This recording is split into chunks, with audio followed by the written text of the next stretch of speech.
ఏంటండి?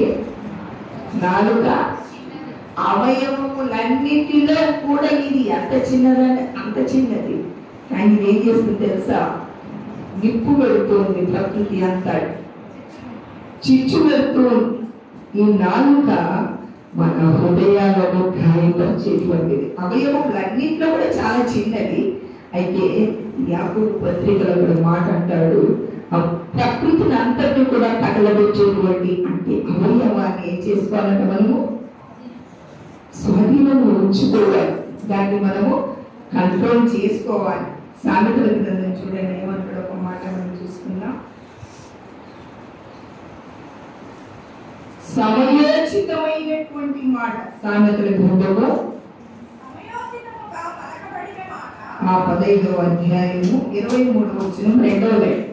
సమయోచితమైన మాట ఎంతో మనోహరము. అంటే మాట వేడి మౌనం బంగారం. మాట వేడి మౌనం బంగారం. అంటే బంగారం గొప్పదా, వేడి గొప్పదా? అంటే బంగారాన్ని దేంతో ఇక్కడ మనం ఇలాస్ట్రేషన్ చేస్తున్నాం? మౌనంతో. అంటే అధికముగా మాట్లాడము, అనాలోచితంగా మాట్లాడము, ఆ రీతిగా చేయడం వలన ఏమొస్తుందంటే, మళ్ళీ మనం లేఖన భాగానికి వెళ్దాం. ప్రసంగి గ్రంథం తీయండి. ప్రసంగి గ్రంథం 5వ అధ్యాయము ఏమొస్తుందో చూడండి. నీవు దేవుని సన్నిధిని ఆలోచనగా కొనుటకు నీ హృదయమును త్వరపడనీయక నీ నోటిని కాచుకొమ్ము. మాట్లాడేటప్పుడు ఏం చేయాలంటే, అది మంచి అయినా చెడైనా కాస్త ఎనికి తిరిగి మాట్లాడాలి, కాస్త నెగేట్ చేయాలి. నువ్వు మంచి మాట్లాడుతున్నావా చెడ్డగా మాట్లాడుతున్నావా తర్వాత కానీ మన మాట ఎలా ఉండాలంటున్నాడు? తీసుకుపోతే ఉప్పు వేసినట్లుగా ఉండాలి. ఇంకొక మాట ఎలా ఉండాలంట? ఉప్పు వేసినట్లుగా సమయోచితముగా పలుకబడినటువంటి బంగారు పల్లెములో ఉన్నటువంటి అట్టి మాటలు దేవుడు మాట్లాడాలని దేవుడికి మనకు తెలియజేస్తూ ఉన్నాడు. సమయోచితమైనటువంటి మాటలు మాట్లాడాలి. నీ ప్రేమేనను ఆదరించేను, నీ ప్రేమేనను ఆదరించేను, సమయోచితమైన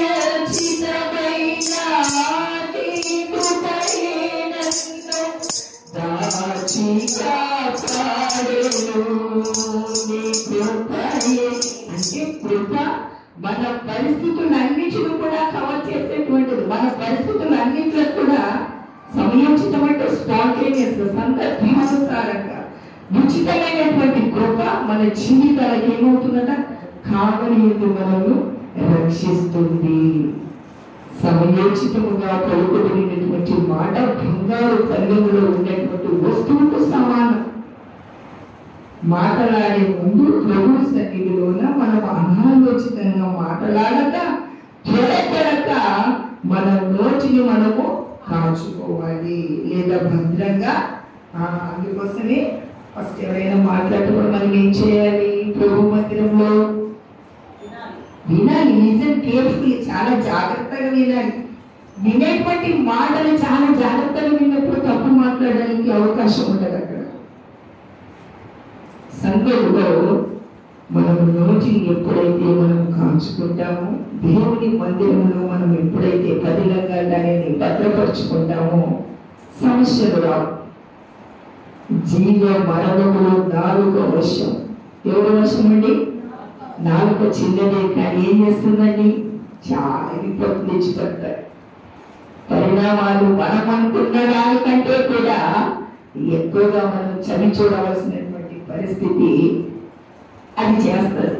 కాబట్టి మనం ఏం చేయాలి? నాలుకను స్వాధీనంలో ఉంచుకొని మన మాట తగినట్లుగా, ఉప్పు వేసినట్లుగా, సమయోచితంగా, దేవునికి ఇష్టకరంగా మాట్లాడే ముందు చాలా జాగ్రత్తగా మాట్లాడాలి.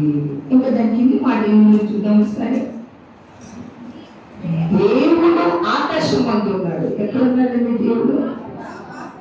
అయితే మనం ఎలా ఉండాలి? మన మాటలు చిన్నదిగా ఉండాలి. అంటే దేవుడు ఆకాశం అందు, దేవుడు ఏం చేస్తున్నాడు? ప్రతి ఒక్కరిని పరిశీలిస్తూ ఉన్నాడు.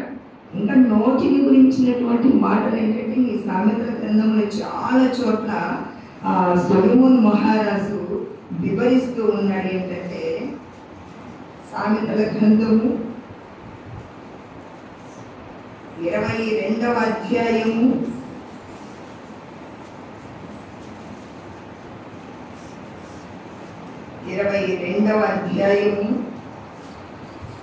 11వ వచనం.